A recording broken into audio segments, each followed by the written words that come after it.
So I don't know, chauve-souris cendrée. C'est quoi en anglais? Hoary bat. Oh, okay. And what are sorry, I may be going on a tangent a little bit. But the hoary bat, the chauve-souris cendrée, Ouais. fait que c'est une espèce migratoire, t'as mentionné. Ouais. OK. Est-ce que c'est à cause de ça, entre autres, qu'elle connaît des difficultés ou pas nécessairement?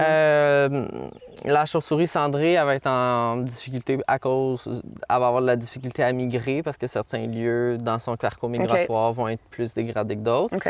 Elle va avoir de moins en moins aussi d'habitats de reproduction, fait qu'il y a beaucoup d'arbres matures qui sont encore transformés pour la foresterie, puis elle va utiliser les chicots, mais les chicots ont été beaucoup coupés dans les dernières années. C'est des méthodes de foresterie qui sont de plus en plus revues, puis les nouvelles tendances favorisent plus le maintien d'arbres matures puis le maintien de chicots. Fait que probablement qu'on va avoir des impacts positifs.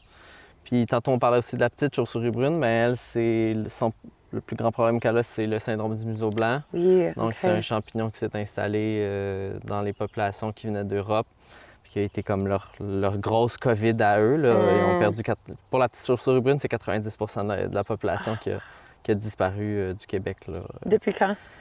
Depuis 2010. Wow. Donc, c'est très récent. Même au Québec, c'est plus arrivé en 2016. Là. Fait que c'est en une très courte période de temps une grosse perte d'individus. That's incredible. And so we're speaking about vulnerable or threatened species and elements of their life cycle or their biology, but also about their needs for, or also about their habitats that make it such that they are experiencing difficulty with their population numbers.